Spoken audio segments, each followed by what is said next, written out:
자, 여러분 안녕하세요. 지구과학 11강 강의를 시작하겠습니다. 자, 오늘은 화성암이 이제 끝나고 저번 시간까지 퇴적암에 대해서 배워보겠는데요.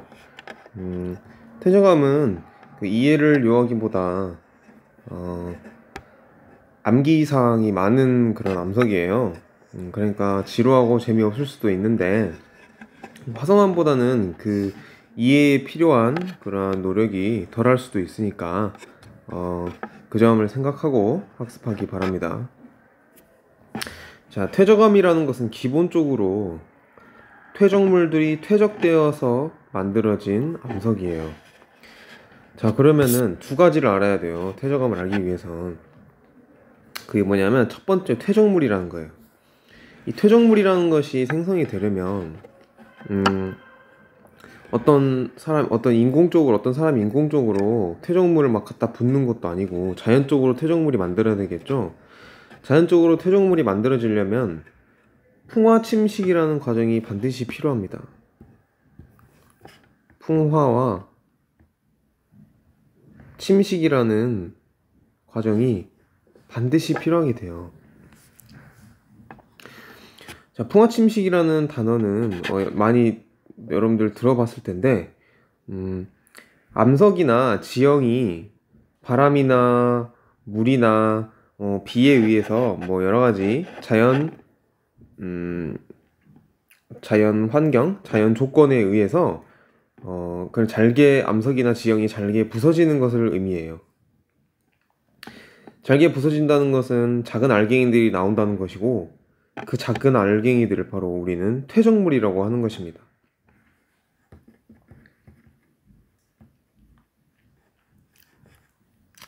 자, 그러면 퇴적암이 만들어지기 위해선 퇴적물만이 필요한 것이 아니라 퇴적될 만한 곳이 필요합니다. 퇴적될 만한 곳이 어디일까요? 그렇게 변화가 많이 있지 않고 잔잔하게 쌓일 곳이 필요해.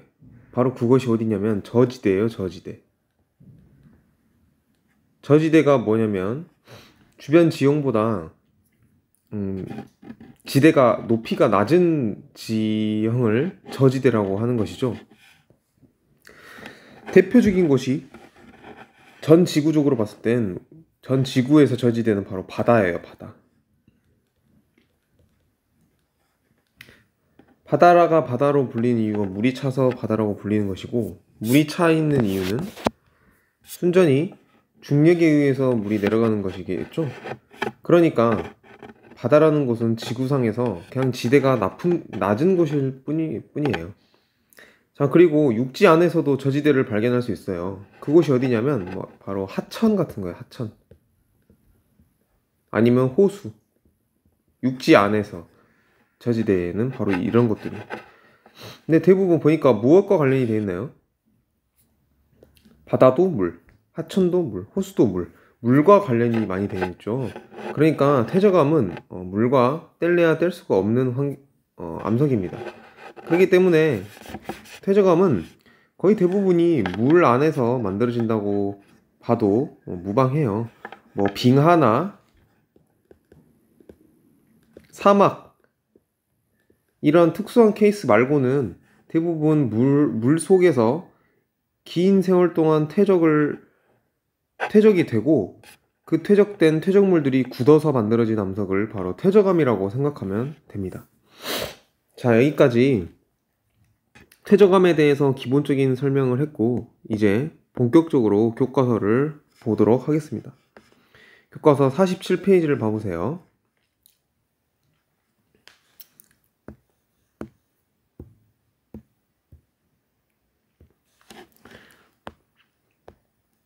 자, 선생님이 했던 말이 그대로 나와 있어요. 풍화침식 적용, 그 다음에 낮은 지역으로 운반된다. 퇴적암이다, 그것이. 그 다음에 퇴적물이 쌓일 때는 당시의 퇴적 환경에 따라서 다양한 지층과 퇴적 구조가 만들어진다. 그러니까 퇴적암의 종류를 무엇이 결정하냐면 그때 당시의 퇴적 환경과 그 퇴적 환경에 따른 퇴적물들의 종류가 다를 거예요. 예, 궁극적으로는 퇴적물의 종류가 퇴적암을 결정하겠죠. 그렇기 때문에 퇴적 환경에 따라서 퇴적물들이 달라지고 그 퇴적물에 의해서 퇴적암의 종류가 달라지게 됩니다. 그리고 퇴적 환경에 따라서 뒤에서 배울 퇴적 구조도 달라지게 됩니다. 이렇게 알아두고 밑으로 내려가겠습니다. 자, 이 그림은 퇴적암의 생성 원리에 대해서 나타낸 그림인데요. 일단 한번 보도록 하겠습니다. 퇴적암이 만들어진 과정을 나타낸 것이다. 바다, 호수, 범람원과 같은 저지대로 퇴적물이 계속 쌓인다는 거죠. 그래서 여기서부터 중요한 내용입니다. 쌓이게 되면 윗부분에 있는 차곡차곡 쌓이다 보면 퇴적물의 무게 때문에 퇴적물이 눌려서 공극이 뭐냐면 퇴적물들 사이사이에 있는 작은 공간을 공극이라고 하는 거예요. 여기 나와 있죠? 네. 그 사이에 뭐 물속에서 퇴적이 됐으니까 물이 있었겠고 물이 빠져나가겠죠. 공극이 줄어들면 당연히. 이러한 작용을 무엇이라고 하냐면 바로 다짐작용이라고 해요. 이 단어 외워야 됩니다. 다짐작용. 다짐작용을 다른 말로 안밀작용이라고도 해요. 안밀작용. 뭐 압축이 돼서 밀도가 높아진다 뭐 이렇게 외워도 되겠죠. 안밀작용, 다짐작용 똑같은 말입니다. 공극이 줄어들고 공극 안에 있는 물이 빠져나가서 좀 압축이 되는 그런 작용을 다짐작용, 안밀작용이라 합니다. 그 다음에 다짐작용을 받은 다음에 아주 중요한 작용이 하나 더 있어요. 그 물, 그러니까 지하수나 물에 녹아있던 여러 가지 입자들이 있을 거예요. 그 입자들을 뭐라 그러냐면 여기 오른쪽을 봐볼까요? 석회질, 그리고 석회질이나 규질, 그리고 산화철, 이 세 개를 외워야 됩니다, 여러분들. 그러니까 그 공극 안에 물이 있었다 했잖아요. 공극 안에. 또 그 퇴적물이 퇴적되는 그 주변에 또 지하수가 있을 거 아니에요. 그렇죠? 어쨌든 이러한 물이나 지하수 속에 녹아있던 석회질이나 규질이나 산화철, 석회질은 Si, 규질이 SiO라는 건 알고 있죠? 그 다음에 석회질은 CaCO3 탄산칼슘입니다. 석회암을 이루는 원소인 화학 물질입니다. 산화철은 FeO로 쓰면 되고 이렇게 이러한 물질들이 물에 녹아 있었는데 물이 빠져나감에 따라서 이런 물질들이 무슨 역할을 하게 되냐면 접착제 역할을 해요. 접착제처럼 행동을 한다. 어떻게? 퇴적물과 퇴적물 사이를 본드처럼 접착제처럼 붙여준다 그 말이야. 예, 이제 무슨 말인지 알겠죠? 그러한 작용을 무엇이라고 하냐면 바로 교결작용이라고 하는 겁니다. 교결작용. 그래서 퇴적물 입자들이 결합이 되면 단단한 지층과 퇴적암이 생성이 된다.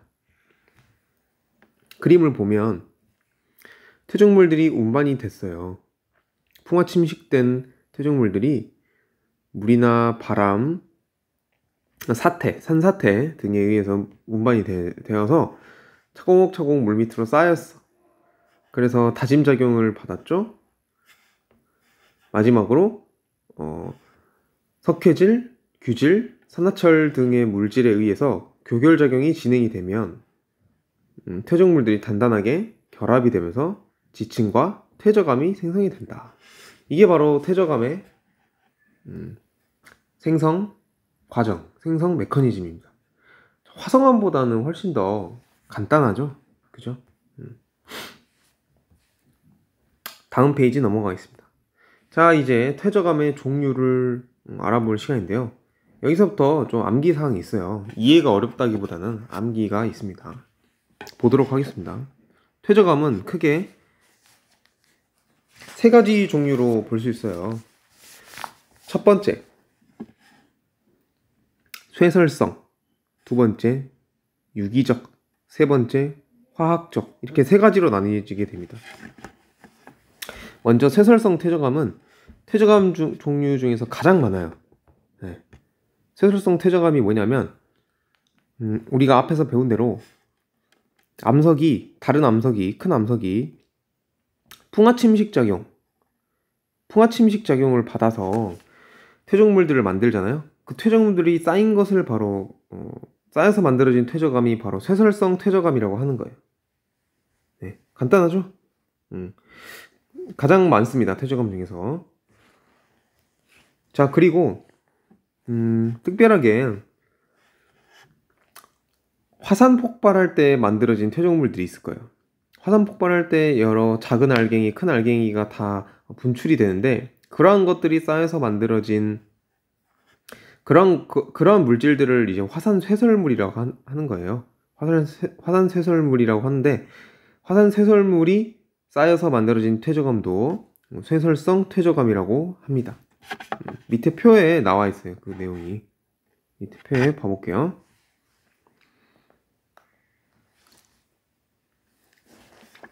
자, 쇠설성 퇴적물, 그리고 화산 쇠설물. 쇠설성 퇴적물이 아까 말한 풍화침식에 의해서 퇴적물들이 그러니까 풍화침식에 의해서 만들어진 퇴적물을 쇠설성 퇴적물이라고 하는 겁니다. 이러한 퇴적물들의 종류가 이렇게 나와 있는데요. 사실 이걸 외워야 돼요, 여러분들이. 암기를 해야 됩니다. 자, 하나씩 보도록 하겠습니다. 표가 이렇게 나와 있는데 이렇게 보면 좀 보기가 좀 힘들어요. 그러니까 이렇게 옆에다가 같이 쓰면서 보도록 하겠습니다.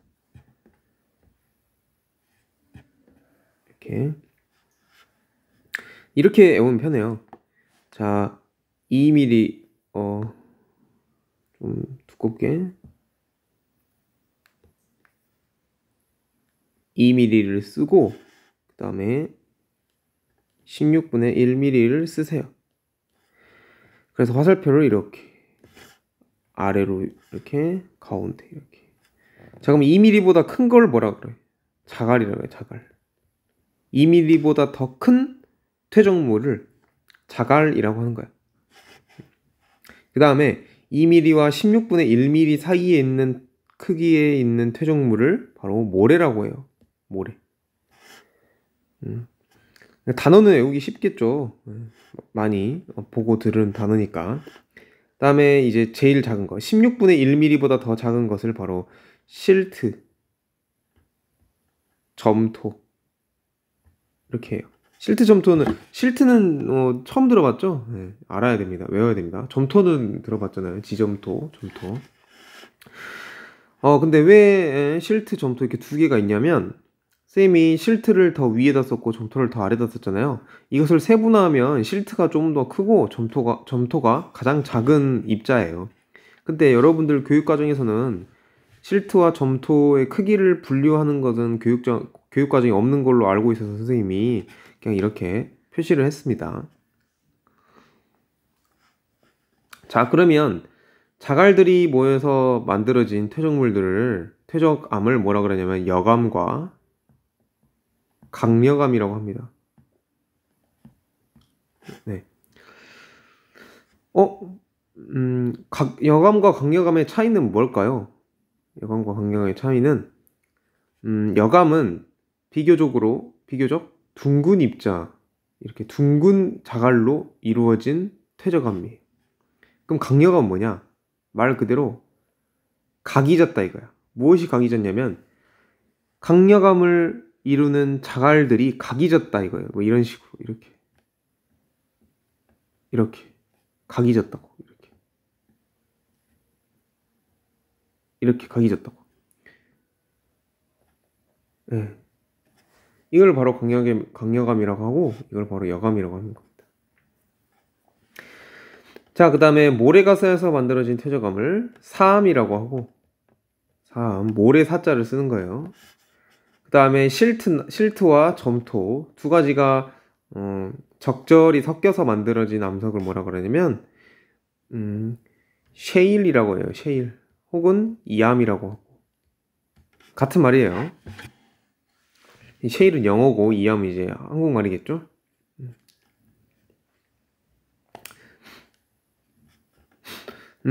근데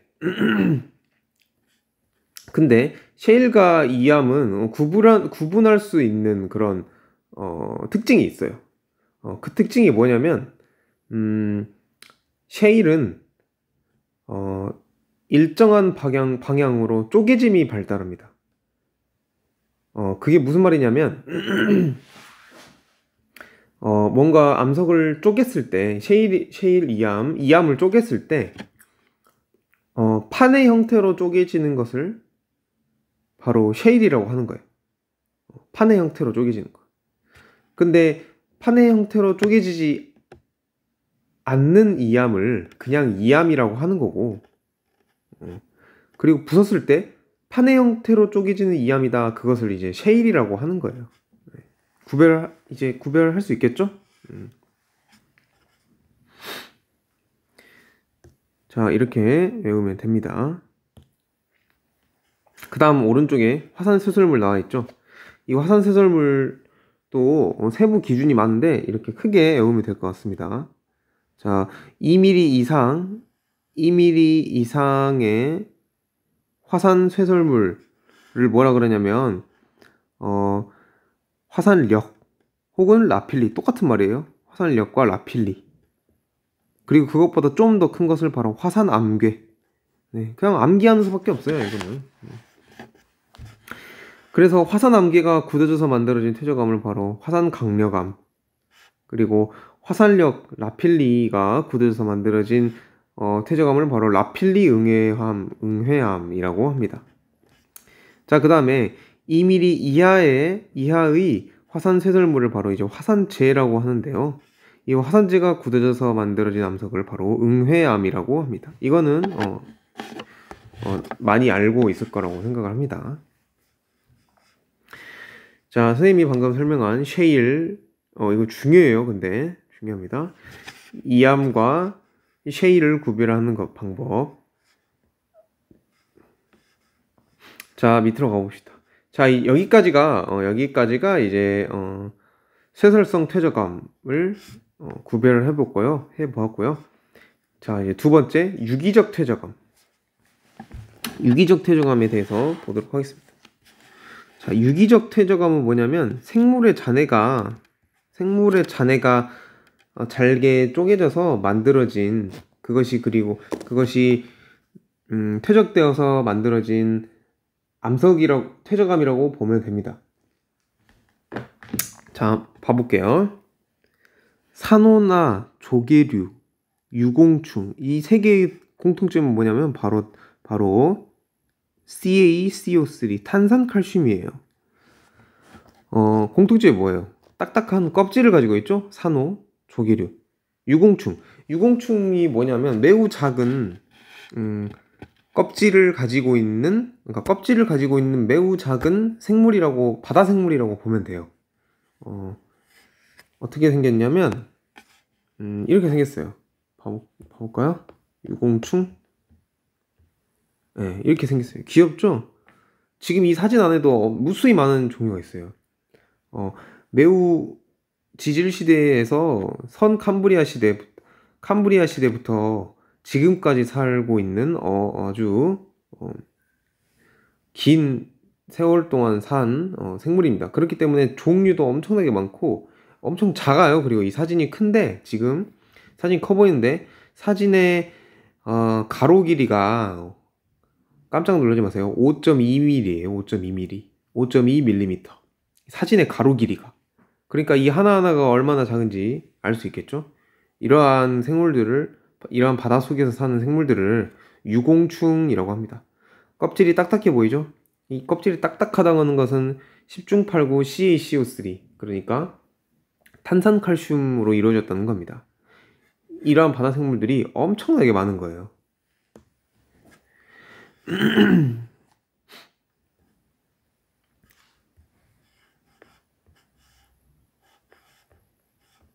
자, 그래서 다시 보면 산호, 조개류, 유공충 등의 유해가 쌓여서 만들어진 암석을 바로 이제 석회암. 석회암도 당연히 그러니까 CaCO3로 이루어졌겠죠, 당연히. 그렇죠? 그 다음에 규조류가 뭐냐면 조류의 일종이에요. 조류의 일종. 조류가 뭐냐면 그 날아다니는 새 그 조류가 아니라 물속에 여러분들 눈에 보이진 않지만 매우 작은 광합성 하는 식물들이 있어요. 물속에서 사는. 네. 원시 생물이에요. 굉장히 지구상에서 오랫동안 살았던 원시 생물이고, 그것들이 이제 광합성을 해서 지구상에서 지구에 산소를 공급하게 되었죠. 아무튼 그러한 매우 작은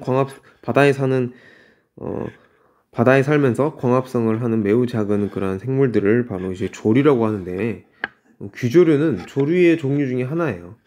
종류가 굉장히 많아요, 조류도.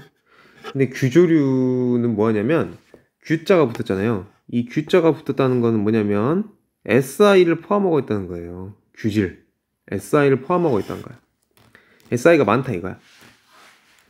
그래서 이런 규조류의 유해가 쌓여서 만들어진 퇴적암을 뭐라 그러냐면 좀 생소하지만 외워야 됩니다. 처트라고 합니다. 처트가 뭐냐면 거의 규질이 거의 95% 이상으로 이루어진 퇴적암이에요. 깊은 바닷속에서 쌓인 대부분이 규질로 이루어진 퇴적암을 바로 처트라고 합니다.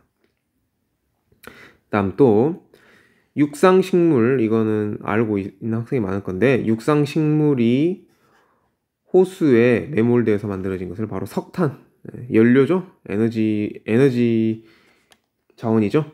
네. 석탄, 여기까지 외우면 되겠습니다. 자, 이게 유기적 퇴적암이고요. 자, 그 다음 이제 화학적 퇴적암으로 넘어가겠습니다. 자, 화학적 퇴적암 전에 유공충을 한번 조금만 더 살펴보면, 유공충 우리 대표적인 신생대의 그 표준화석이 있죠. 바로 그게 뭐냐면 이제 화폐석. 우리나라에 나오진 않지만 신생대의 표준화석 화폐석이 유공충의 한 종류예요. 대형 유공충의 한 종류입니다. 자, 그 다음 화학적 퇴적암을 보도록 하겠습니다. 자, 화학적 퇴적암. 건조한 환경에서는 물이 증발하면서 화학성분이 침전되어 암염이 만들어질 수도 있고, 암염이 뭐예요? NaCl, 소금으로 이루어지는 암석 NaCl 증발해서, 혹은 석고가 만들어진다. 석고의 화학식은 CaSO4 H2O2. 혹시 궁금해하는 학생이 있을까봐 이렇게 알려준 거예요. 외울 필요는 없습니다. 중요한 건 이제 건조한 환경에서 증발되어 화학물이 침전이 되면서 만들어진 퇴적암을 바로 암염이나 석고라고 하는 겁니다. 또 해양에서는 해수 중에 탄산염 성분, 그러니까 탄산염 성분이 뭐야? CO3-가 포함된 화합물을 바로 탄산염이라고 하는 거죠. 그러니까 CO3-가 탄산염이잖아요. 그죠? 아무튼 이게 침전돼서 뭘 만들겠어요? 석회암이겠죠? CO3가 있으니까. 그죠? 석회암은 이제 칼슘과 결합을 하면 CaCO3가 되니까. 자, 그러니까 석회암은 지금 어때요? 유기적 퇴적암일 수도 있고 화학적 퇴적암일 수도 있는 거예요. 석회암은. 이해 가죠? 만들어지고 규질, 규자가 붙으면 선생님 뭐라 했어요? 규산염 할 때 그 규야. SI죠, SI. 규소. 이게 규질이 규조류 때문에 만들어진 퇴적이 될 수도 있지만 그냥 화학적으로 침전이 될 수도 있다는 거예요. 지구상에 많으니까. 그래서 이 처트가 만들어질 수도 있다는 겁니다. 그러니까 처트도 화학적 퇴적암일 수도 있고 유기적 퇴적암일 수도 있는 거죠. 그죠? 석회암처럼. 네. 자, 밑에 그림을 보면 강력암과 여감을 구별해서 보면 여감을 이룬 자갈들은 상대적으로 강력암을 이룬 자갈보다 좀 더 둥글다는 것을 볼 수 있어요. 이렇게 여기 이렇게 둥글죠? 그죠? 둥글둥글하죠? 근데 여기는 막 이렇게 돼 있죠? 이렇게 돼 있고 이렇게 돼 있고 막 이렇게 각져 있죠? 이렇게. 그다음 3. 모래 크기의 퇴적물들이 굳어져서 만들어진 암석. 3. 그다음 셰일은 점토나 실트 크기잖아요. 근데 보세요. 쪼개지는 게 방향성이 있죠. 이렇게 판의 형태로 쪼개지죠. 일자로 이렇게 종이처럼. 그죠? 이걸 이암 중에서 이러한 이암을 바로 셰일이라고 하는 거예요. 그러니까 셰일이에요, 셰일. 그 다음에 석회암은 이제 CeCO3로 이루어져 있고, 그 다음에 처트는 Si로 이루어져 있다. 깊은 바닷속에서 만들어진다. 그 다음에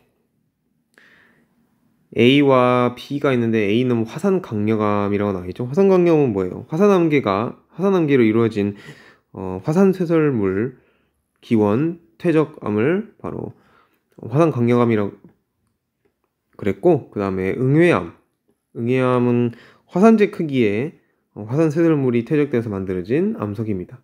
자, 이 지형이 어딜까요? 이 배경이 되는 지형, 이 지형, 지금 이 배경이 되는 지형, AB가 있는 지형이 어디냐면 제주도 수월봉이에요. 제주도 수월봉. 선생님이 직접 가봤어요, 여기.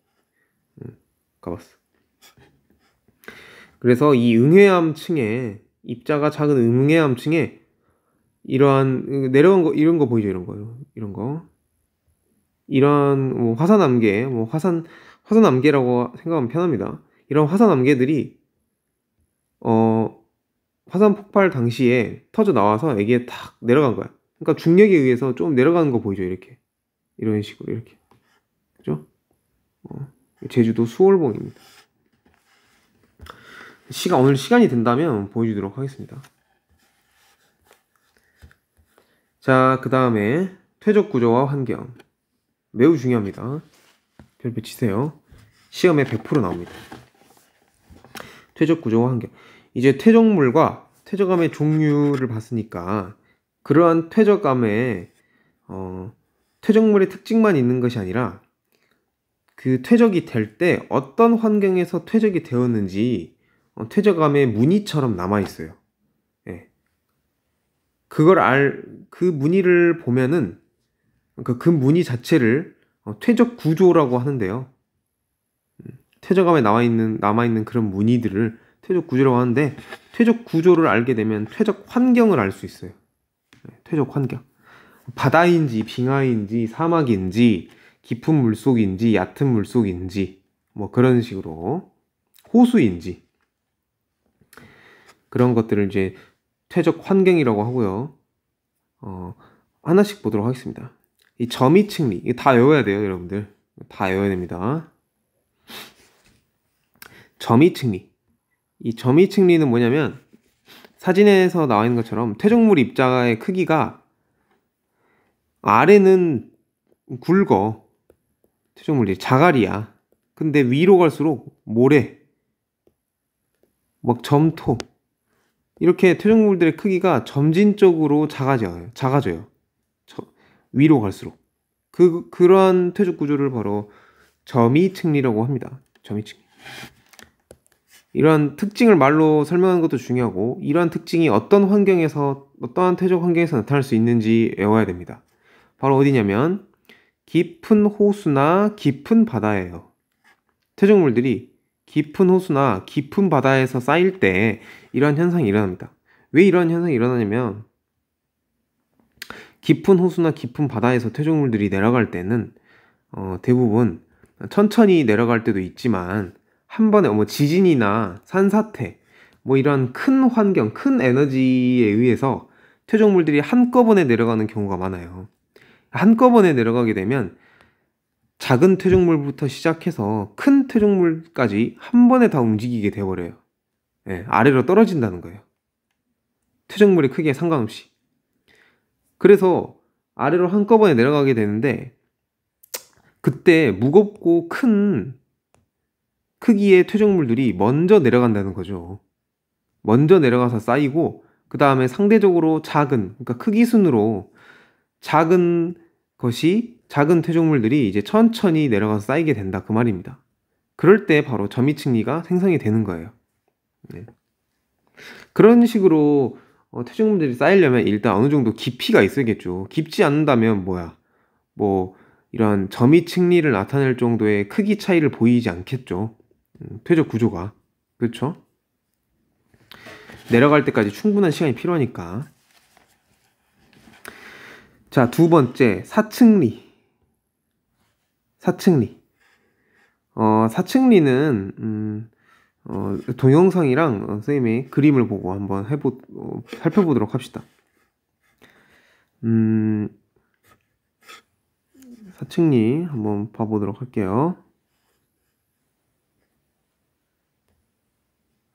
자, 사층리가 만들어지는 동영상입니다.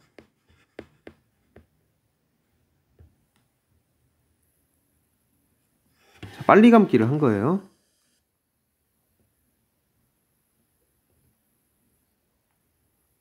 자, 지금 동영상을 보면 빨리 감기를 한 것이고, 그리고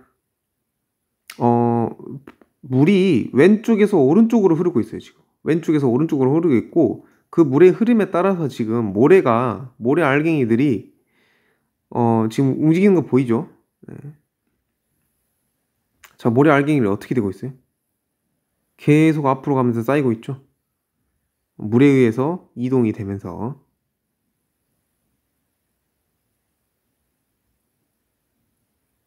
자, 물의 흐름의 방향과 모래 알갱이들이 쌓이는 형태에 주목을 해서 동영상을 한번 봐보도록 하세요.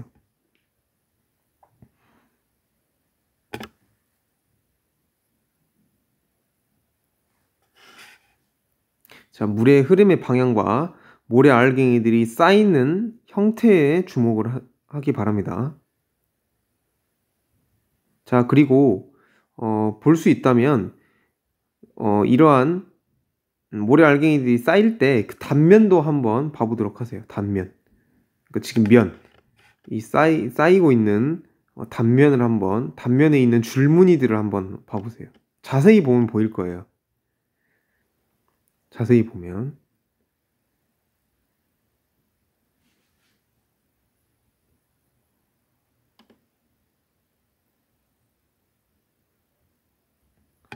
자, 여기까지 보도록 하고, 자, 방금 여러분들은 사층리를 봤어요. 사층리를 봤는데 더 설명하도록 하겠습니다.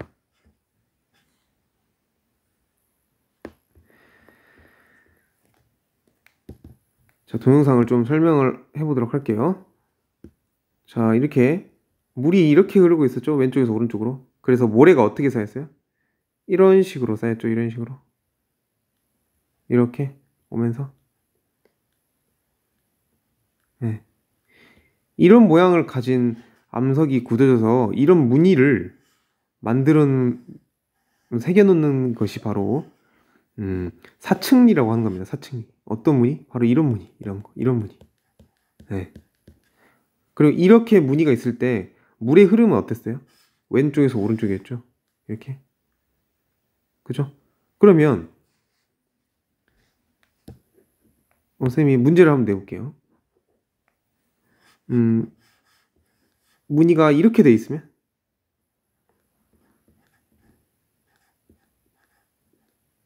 이런 식으로. 실제로 이렇게 생겼어요. 이렇게 이런 식으로. 자, 물이 어디로 흘렀을까? 옛날에는 이 퇴적물들이 쌓일 땐, 퇴적감이 쌓일 땐, 만들어질 때는 이렇게 오른쪽에서 왼쪽으로 흘렀겠죠. 그죠? 네. 또 하나 문제 더. 자, 무늬가 이렇게 생겼대. 이렇게 생겼대. 그럼 어디서 어디로 흐른 걸까요? 자, 어디서 어디로 흐른 것을 알기 전에 우리는 뭘 알아야 되냐면 사층리 이 퇴적암이 뒤집어져 있는지 바르게 서 있는지를 확인해야 돼요. 자, 그걸 어떻게 하냐면 사층리는 이렇게 생기는 게 정석이에요. 물이 이렇게 왼쪽에서 오른쪽으로 흐를 때 이런 식으로 쌓여요. 이런 식으로. 아래가 볼록하게. 아래가 볼록하게. 그죠? 근데 이건 어때요? 위가 볼록하죠? 이렇게. 위로 볼록하죠? 그러면 어떻게 된 거야? 뒤집어진 거야, 지금. 역전된 거야, 역전. 그럼 다시 올바르게 하려면 이렇게 돼야겠죠, 이렇게. 그죠? 네. 그럼 이제 물의 흐름이 어떻게 됐어요? 왼쪽에서 오른쪽으로 간 것이라고 유추해 볼 수 있겠죠. 네. 여기까지가 이제 사층리 심화 학습입니다. 자, 그래서 사층리는 어떤 환경에서 생기겠어요? 어떤 환경? 수심이 일단 낮아야겠죠. 왜 낮아야 되냐면 방금 봤다시피 모래가 빠른 유속에 의해서 이렇게 계속 운반이 돼야 될 거 아니에요. 그러려면 수심이 깊은 곳에서는 그런 빠른 유속이 만들어지기 힘드니까 그런 퇴적물도 있기도 쉽지 않고, 그러니까 얕아야 돼. 물이 얕아야 됩니다. 여긴 없죠? 좀 물이 얕아야 돼. 얕아야 되고, 그다음에 또 물이나 바람에 의해서도 만들어질 수 있어요. 사막에서 물이나 바람의 흐름이 일정해야 돼요.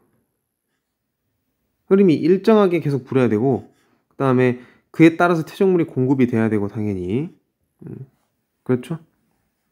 그리고 또 흐름의 방향이 바뀔 때 나타날 수도 있어요.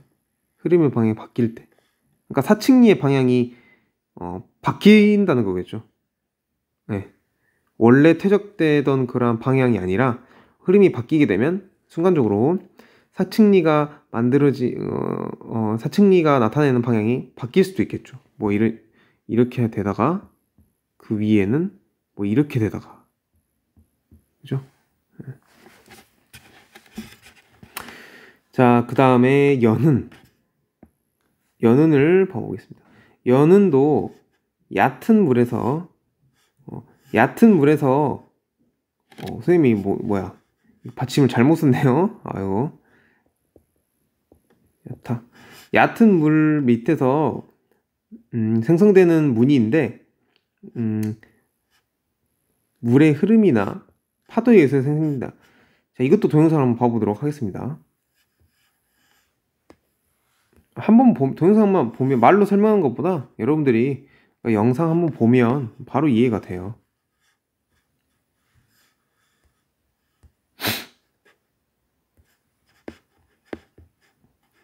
자, 연은입니다.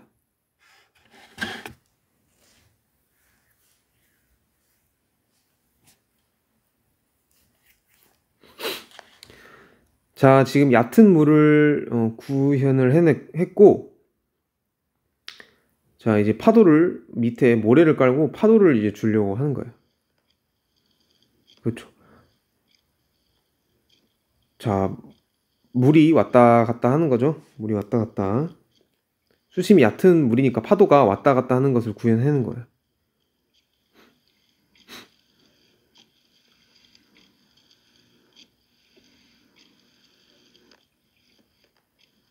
모양이 어때요? 곡선 웨이브를 치고 있죠?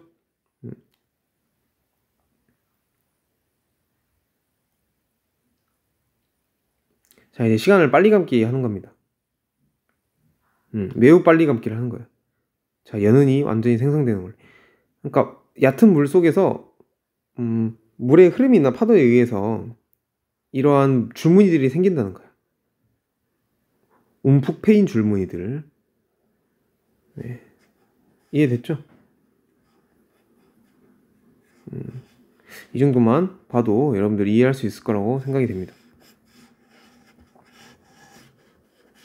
자, 이게 연은입니다. 물결 자국이 보인다. 그다음 마지막으로 건열. 건열은 쉬워요. 여러분들 그 가뭄이 일어났을 때 그 논을 보면 바짝바짝 그 메말라 있는 형태가 보이죠? 바로 그것이 건열이에요. 건열.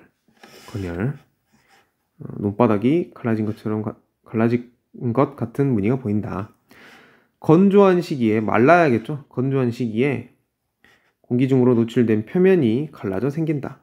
갈라진 틈을 다른 태조물 채우게 된다. 이게 무슨 말이냐면 건열을 단면으로 보면 뭐 이렇게 생겼어요. 단면이에요. 이렇게 삐쩍삐쩍 말라져가지고 이런 식으로. 근데 이 갈라진 틈을 다른 태조물이 채우기도 한다 그 말이에요. 이게 단면이고 이 사진은 건열을 위에서 본 거겠죠. 이렇게 위에서 본 거겠죠.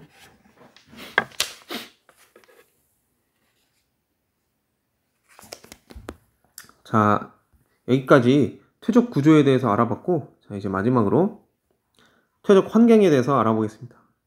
자, 이 퇴적 환경은 암기하기엔 너무 양이 많고 그리고 어려워요. 그러니까 쌤이 체크한 것 위주로 알면 될 것 같아요.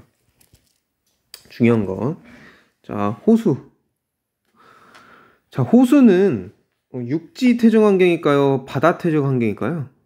육지 퇴적 환경이에요. 호수도 육지에 포함됩니다. 막 물이 없고 그냥 맨 땅만이 육지가 아니라 육지 안에 있는 물을 바로 육지라고 합니다. 자, 호수에서는 점이층리, 건열, 연훈 등이 형성된다. 자, 알아두고 빙하에서는 여감이 형성된다. 그 다음에 사막, 사층리는 이제 모래 크기 알갱이들에 의해서 그리고 지속적인 바람에 의해서 생성이 되죠. 사막도 그렇게 사막에서도 사층리가 형성될 수 있습니다. 그 사막엔 모래가 많으니까 사암. 그 다음에 대륙대 심해에는 점이층리. 그러니까 대륙붕에서 대륙 사면을 따라서 대륙대로 퇴적물들이 어떠한 충격을 받아서 떨어질 때 점이층리가 형성이 된다는 거예요. 깊은 바닷속으로 퇴적물들이 낙하한다는 거겠죠. 자, 이 정도만 알고 있으면 될 것 같아요. 이 정도만. 해빈이 뭐냐면 그 모래사장, 우리 해수욕장 가면 있는 모래사장 있죠? 그걸 이제 해빈이라고 합니다. 그다음에 삼각주 배웠죠? 여러분들 초등학교 때 사회 시간에 배웠죠? 하천과 바다가 만나는 곳, 퇴적이 된다. 하층리가 형성된다.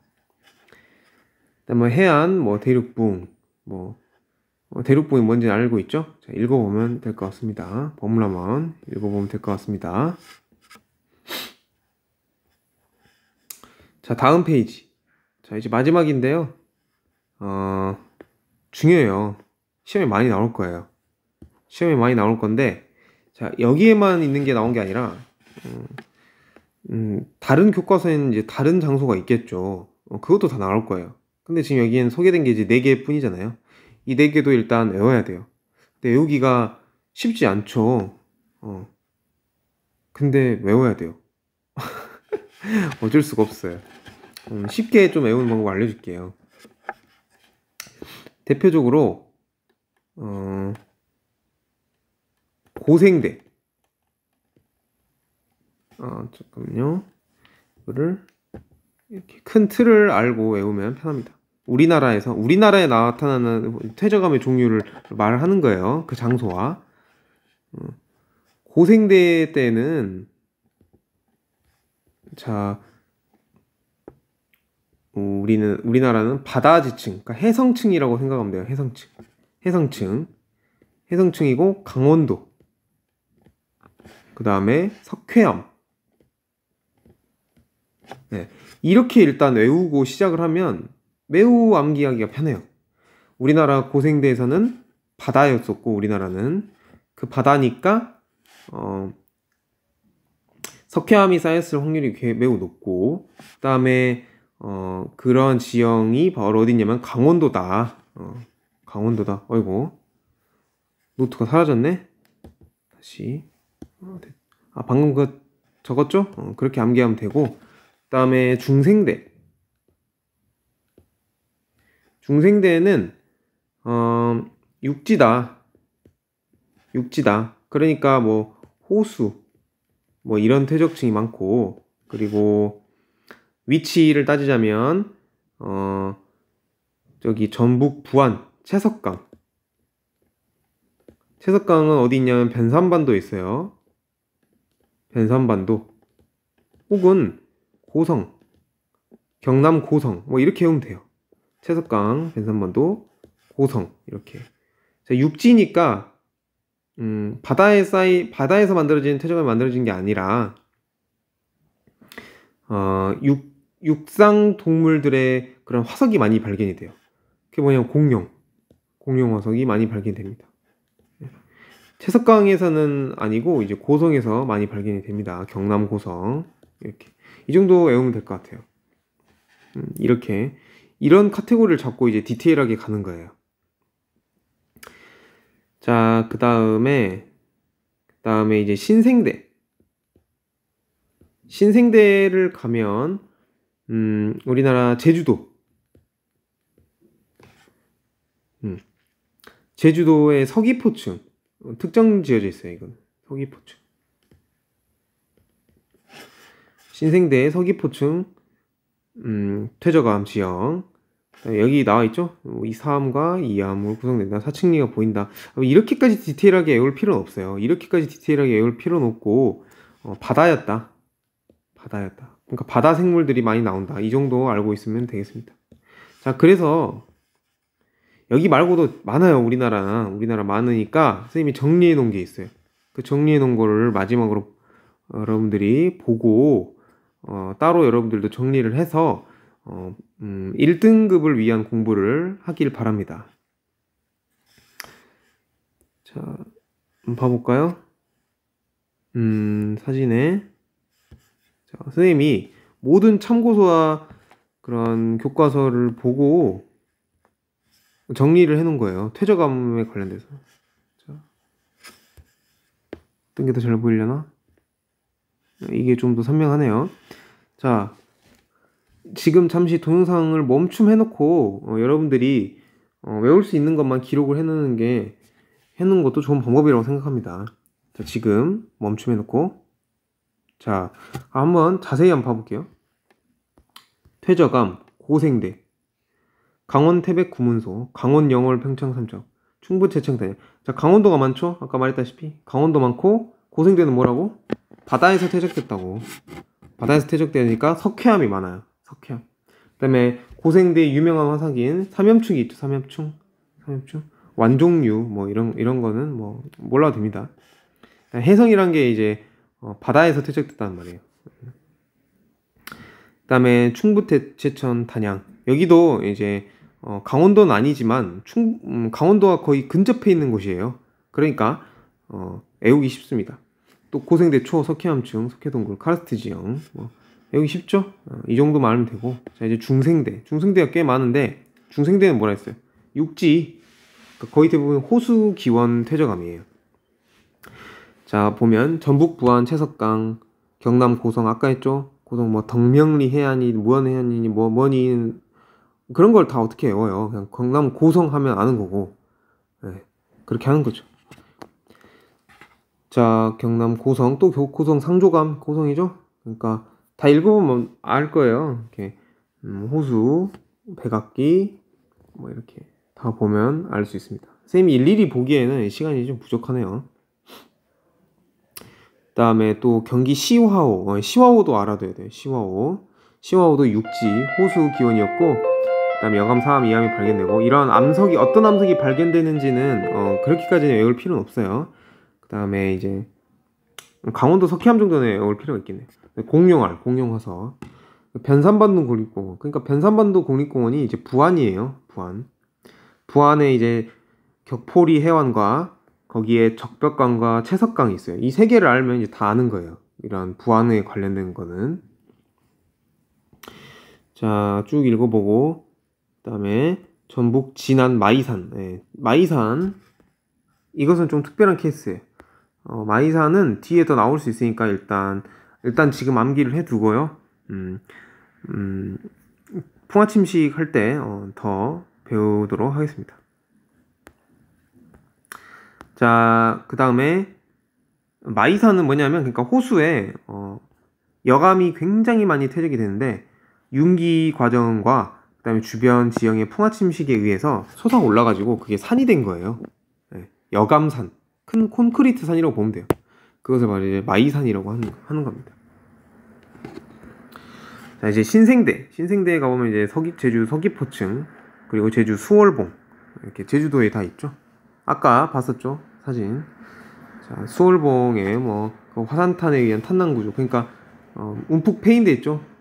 중력에 의해서 응해암 층이 이게 좀 내려간 데 있잖아요. 그거 이제 탄난 구조라고 하는 건데 알아두면 좋을 것 같습니다. 자, 이렇게 일단 큰 틀을 외우고 나서 그 다음에 디테일한 것을 들어가도 돼요. 사실 문제는 큰 틀에서만 물어보게 돼요. 너무 디테일하게 물어보진 않습니다. 그러니까 암기하기 전에 여러분들이 문제 유형을 한번 본 다음에 암기를 하는 것도 좋은 방법이 될 수도 있을 것 같습니다. 자, 오늘 수업은 여기까지 하겠습니다.